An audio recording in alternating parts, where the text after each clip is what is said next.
Ich bin Alum, seitdem ich geboren bin. Das ist nicht meine Schuld, da kann ich nichts dafür. Schon in der Schule hat der Lehrer das mir gesagt, wenn er beim Raufen mich so oft erwischt hat. Und mit dem Großvater hab ich einen Knacker genannt. Da hat meine Mutter mir gesagt ganz vehement, wenn du dich nicht besserst, dann sag ich dir, das nimmt mal ein böses End. Doch lieber ein ehrlicher Lump, als Scheinheiligling und krumm. Jeder sagt zu mir, ich bin ein Hodelum.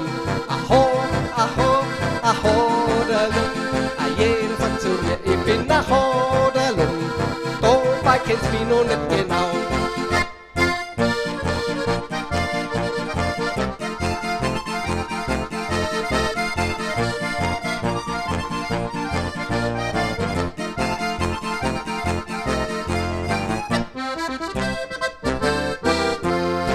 Ich bin Alum, drum mag mich auch jeder leid.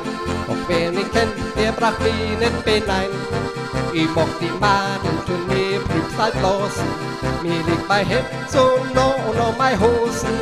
Ich nehm es locker, drum bin ich immer fröhlich.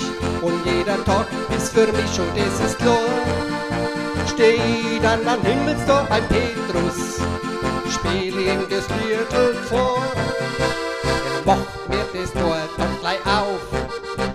Die Englein, die freuen sich schon drauf. Jeder sagt zu mir, ich bin ein Hodelum. Aho, aho, ahodelum. Jeder sagt zu mir, ich bin ein Hodelum. Dabei kennt's mich noch nicht genau. Jeder sagt zu mir, ich bin ein Hodelum.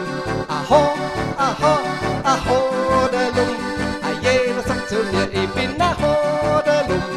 Dabei kennt's mich noch nicht genau.